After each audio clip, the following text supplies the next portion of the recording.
Mohon maaf buat para penonton yang udah sabar nungguin ceritanya. Nah, jujur Mimin lagi sibuk dengan sekolah Mimin. Jadi buat teman-teman yang mau support Mimin biar bisa lebih cepet upload, bisa subscribe dan komen agar Mimin bisa lebih semangat lagi ngerjain cerita-ceritanya.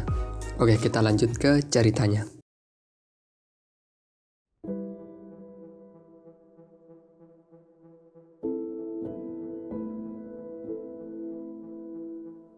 Cerita berlanjut dengan seorang prajurit yang menyampaikan usulan Susian kepada Inspektur Lee.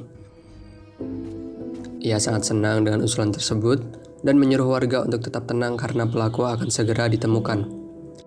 Lalu sesuai arahan dari adiknya, Inspektur Lee menyiapkan abu dupa untuk dijadikan sebagai alat pembuktian. Inspektur Lee memberikan arahan bahwa bagi yang tangannya berubah hitam akan ditahan di tempat tersebut. Gelagat Nona Cassin yang khawatir mulai terlihat. Saat gilirannya maju, ia mencoba untuk merayu Inspektur Lee.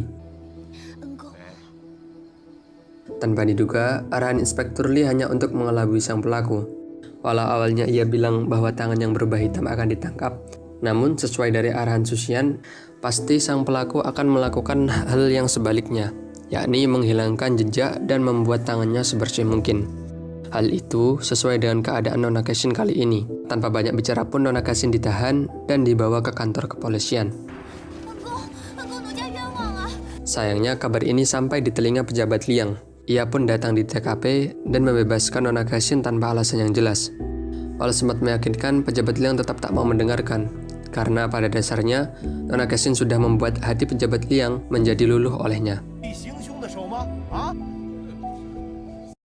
Suatu ketika, Rui yang tengah bersama Susian tak sengaja membocorkan rencananya untuk menjauhkan Bai Suzhen dengan Susian. Terlebih, Rui juga mengungkapkan bahwa Susian akan menikahinya. Tentu hal tersebut membuatnya kesal, dan ia pun meninggalkan pekerjaannya demi mengatasi kesalahpahaman tersebut. Ketika sudah sampai di rumah Bai Suzhen, Susian membawa serta payung yang pernah ia pinjam dulu. Ia berniat mengembalikan payung tersebut agar sekaligus dapat bertemu dengan Bai Suzhen. Namun sayang, kesalahpahaman tersebut juga membuat Xiaoqing marah. Ia juga tak memberikan izin kepada Susian untuk masuk ke dalam rumah mereka. Penolakan tersebut tak membuat Susian patah semangat. Ia terus menanti Bai Suzhen walaupun hujan terus mengguyur tubuh lemahnya. Tak berselang lama, Bai Suzhen datang dan memberikan payung bagi Susian. Susian tetap berusaha membujuk. Namun kesalahpahaman tersebut sudah sangat parah hingga Bai Suzhen tak mau tersakiti untuk yang kedua kalinya.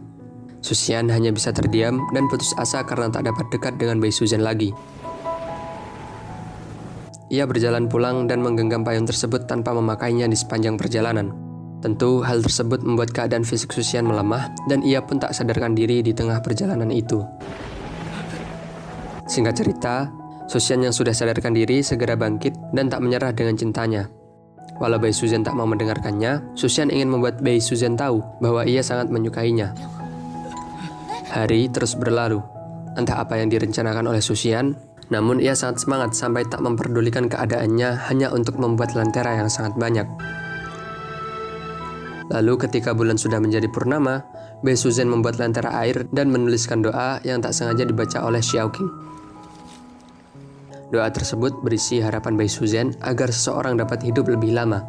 Surat itu sudah menjadi bukti yang cukup bahwa Bai Suzhen belum bisa melupakan Susian yang telah merebut hatinya. Dan tak disangka, Susian yang sudah usai dengan proyeknya juga menerbangkan semua lentera yang sudah ia beri beberapa pesan. Lentera tersebut dapat terlihat dari rumah Bai Suzhen dan Bai Suzhen tahu bahwa pesan tersebut mengisyaratkan agar Bai Suzhen datang ke danau barat esok harinya. Malam tersebut membuat Bai Suzhen bimbang.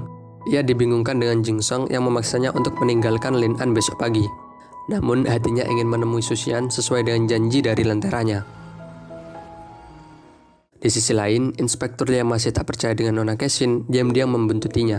Dan ternyata Nona Cassin sudah menyadari hal tersebut. Nona Cassin sudah membuat rencana untuk menjebak Inspektur Lee dengan menyamar sebagai seorang wanita yang tengah menangis. Untungnya, Biksu Fahai datang pada waktu yang tepat. Biksu Fahai memperingatkan Inspektur Lee bahwa dirinya tengah diselimuti oleh hawa siluman rubah.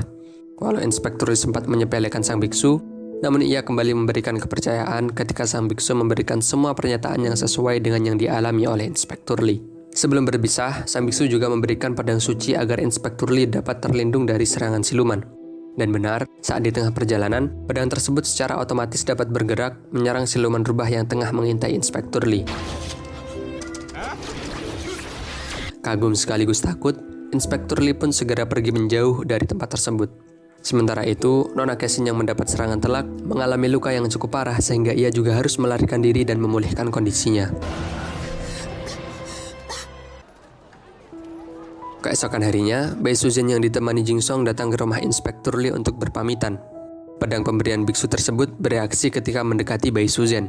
Inspektur Lee belum menaruh curiga dan mempersilahkan mereka untuk masuk. Bersamaan dengan hal tersebut, Ruye mengeluh kepada sang ayah untuk segera dinikahkan dengan Susian. Ia ingin segera menang dari Bai Suzen dan mendapatkan Susian dengan cara melamarnya terlebih dahulu. Walau ayah Ruye malu karena tak pernah ada wanita yang melamar pria di zaman tersebut. Namun dengan sikap manjanya, akhirnya ayahnya luluh dan menuruti perkataan putri semata wayangnya. Sementara itu, Jing Song yang tahu bahwa pedang yang dibawa Inspektur Lee cukup berbahaya bagi mereka, memberikan sedikit energinya agar pedang tersebut dapat tenang untuk sementara waktu. Inspektur Lee yang agak heran merasa ditipu untuk yang kedua kalinya oleh sang biksu. Ia meninggalkan tempat tersebut dan berniat untuk mencari Susian. Sayangnya, rombongan Ruyi telah datang dengan membawa mas kawin untuk Susian. Ayah Ruyi menjelaskan bahwa hal tersebut hanya sandiwara untuk menghentikan rengekan Ruyi. Tentu, kejadian ini membuat Bai Suzen semakin salah paham dengan Susian. Karena tak tahan dengan keadaan tersebut, Bai Suzen pun pergi tanpa memberikan sepatah kata pun. Singkat cerita, Xiaoqing yang sempat berpapasan dengan Inspektur Lee meminjam pedang pemberian sang biksu untuk dinetralkan sementara waktu. Ia menyuruh anak-anak kecil untuk mengincingi benda tersebut agar kesucian dari benda tersebut dapat hilang selama beberapa waktu. Saat mengembalikan pedang tersebut, Inspektur Lee sudah bersama dengan Bibi Su dan Susian. Refleks, pedang tersebut dibuang oleh Inspektur Lee karena sudah berbau kencing. Di situ, Bibi Su merasa heran karena Xiaoqing tak ikut serta dengan Bai Suzen yang akan pulang ke kampung halaman. Karena tak ingin ditinggal oleh sang kakak, Xiaoqing pun segera pergi menyusul dan Susian pun juga mengikutinya. Sementara itu, Bai Suzen dan Jing Song yang sudah sampai di tepi danau akan segera berlayar menuju Gunung Ermei, tempat mereka bertapa dahulu. Raut wajah yang masih berharap terlihat jelas di wajah Bai Suzen. Ia mengira bahwa Susian akan datang, namun ternyata itu adalah Xiaoqing. Cuaca yang semakin buruk membuat Bai Suzen juga semakin murung. Tapi tak berselang lama, Susian pun akhirnya datang dan menyusul Bai Suzen yang baru saja berlayar. Walau sang nelayan sempat disuap oleh Jing Song agar tidak mengangkut orang lagi, untungnya Susian punya akal bahwa ia hanya berniat untuk mengembalikan barang yang tertinggal. Sang nelayan pun akhirnya kembali dan episode kali ini pun ditutup dengan Bai Suzen serta Susian yang akhirnya dapat bertemu kembali.